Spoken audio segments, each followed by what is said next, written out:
Hey, Scott from Scott's Reviews. Today we're talking about the Insta360 Go 3. Now, I reviewed the Go 2 back in the day when it first came out. I did a couple reviews on that one. I get what people are saying, but let's talk about for real, right? For real. Is it a good camera? Is the camera good besides the neat things you can do with it? Remember the old Action 2? Well, the Action 2 got a bad name. And I paid a lot of money for this camera, like 500 and something bucks for the combo deal, whatever it was. Oh, for the dual screen. And the price from launch date just plummeted. The reviews came out, people didn't like the camera, overheating problems, all that kind of stuff. I like the camera from everything else. And I compared it with the Go 2 back in the day, and this won that battle. But what about the Go 3? Will it win this battle? I don't think it's going to. All right, filming this review on the ZV-E1 S-Log 3 with a LUT third on from Paul Leeming and my own kind of setup. But that's the look I got going on right now. I'm still testing out this camera.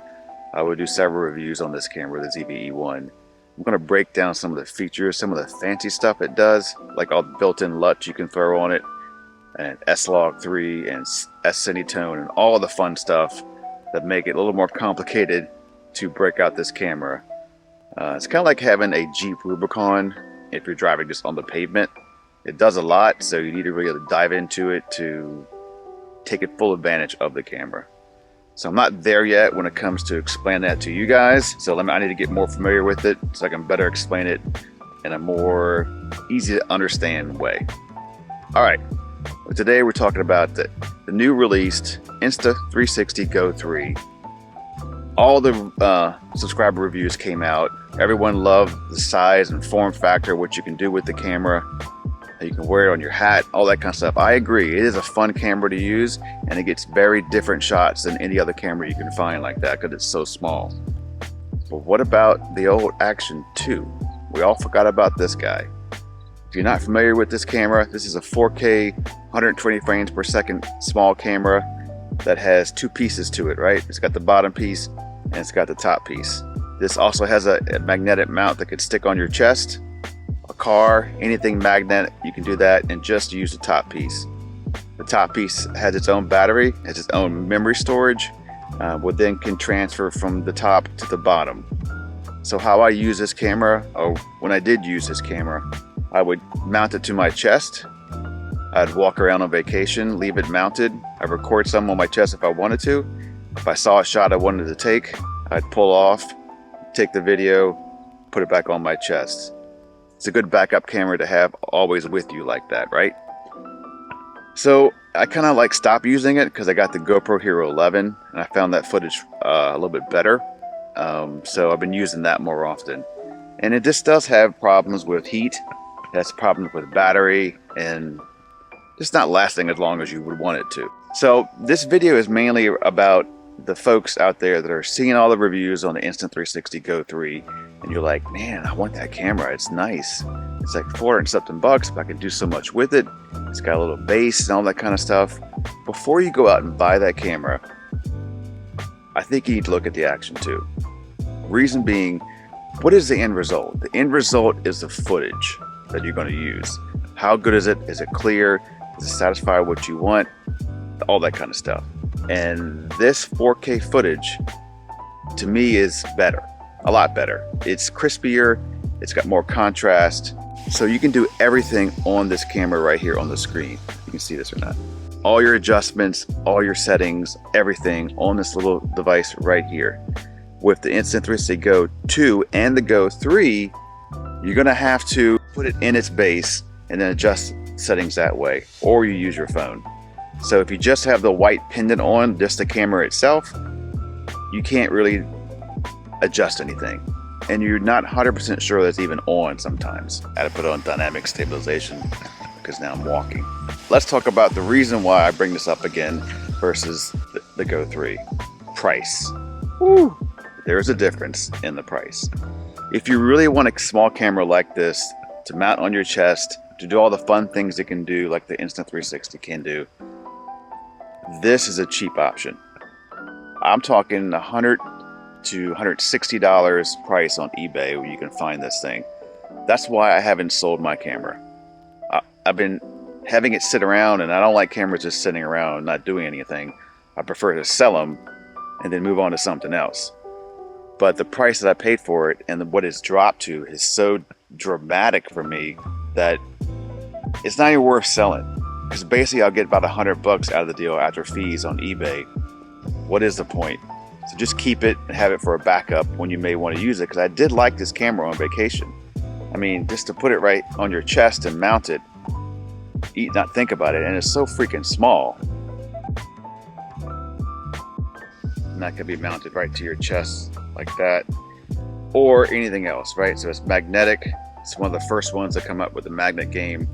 You can put it to your car. There's another piece that goes, it's in the car, piece that goes on the back plate here that will allow you to put it on this way, so you can mount it to the refrigerator, stuff like that, get different shots. And then once I get done filming and I need to charge it up, I would have this piece in my pocket. I'll then connect them, throw it in my pocket, and then let it charge up.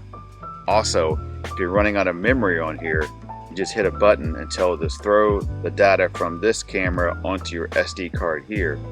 So it could be in your pocket, charging and downloading the footage to your SD card, clearing this up for your next go round. If you're interested in the Insta360 Go 3, you really should look at the Action 2. Look at the price, find it on eBay, maybe used on Amazon, give it a try and see if you like it or not. So one thing I do have to admit, for software, Insta360 has superior software to DJI for basically getting creative after your shots. So if you're going to use your phone with the camera to do all your editing and post it up on social media, that kind of thing, I get it. That's where Insta360 will win in that regards. But if you're looking for image quality, Action 2 is where it's going to be. This is the problem that I have with the Go 2, and I think the same thing with the Go 3. Why didn't they go to 4K? And the main issue I had with their image was skin tones. Skin tones on the Go 2 and the Go 3 are just not good. They're bland, they're pasty. Go back and watch all the different YouTube videos from the different big YouTubers that put videos out on this, and look at their skin tones compared to the GoPro, whatever they compare it to. That's where you'll see the difference. And that's what's gonna bother you when you do look at your footage. If you do like to look at your footage and make sure it, get bugs attacking me, flies. When you look at your footage and you see like, why does my face look so pasty? That's the instant look. I thought they were going to fix that. I'm sure they improved it a little bit from the Go 2, but that's just me guessing. That's the issue that I had mainly had with the Insta, was the skin tones. What's funny about the release of the Go 3 is it had me get this out again, and because when a camera comes out like that and you're into the gear stuff and you see it come out, you're like, wow, maybe I should get that. And I'm like, hey, donkey, you got it right in your bag and you're not even using it. It does all the same stuff that thing does. I was like, yeah, you're right.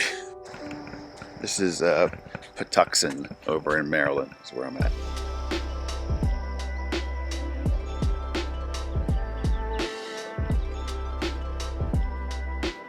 All right, let's do a little side by side. Obviously, this is cropped in, so let's get the same get the same look here.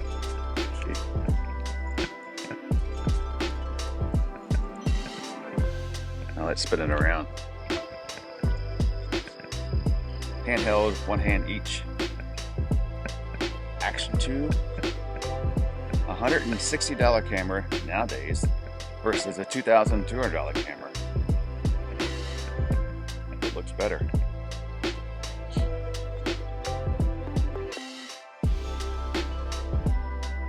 If the Action 2 wins, I swear, I'm going to be upset. I'm going to sell all my cameras just to keep the Action 2.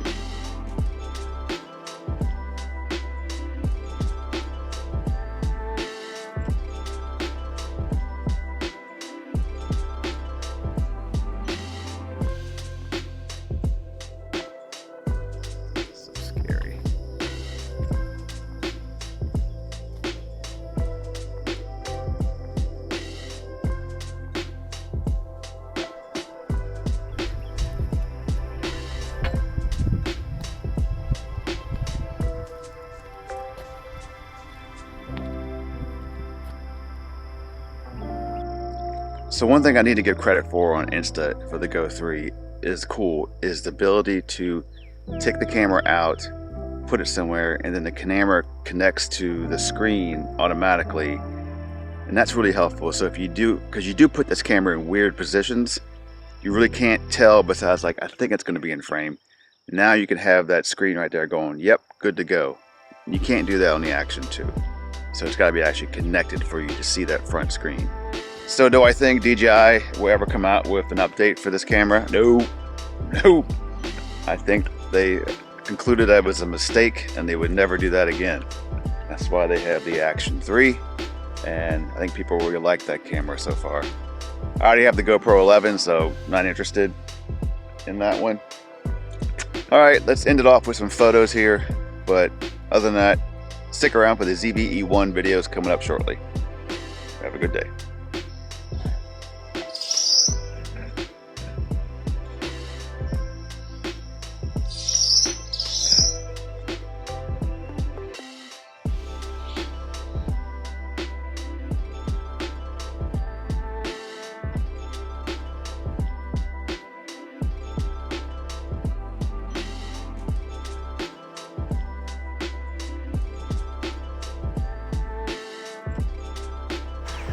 Just to show you can put it in weird spots. Put it back here in my car. Press record.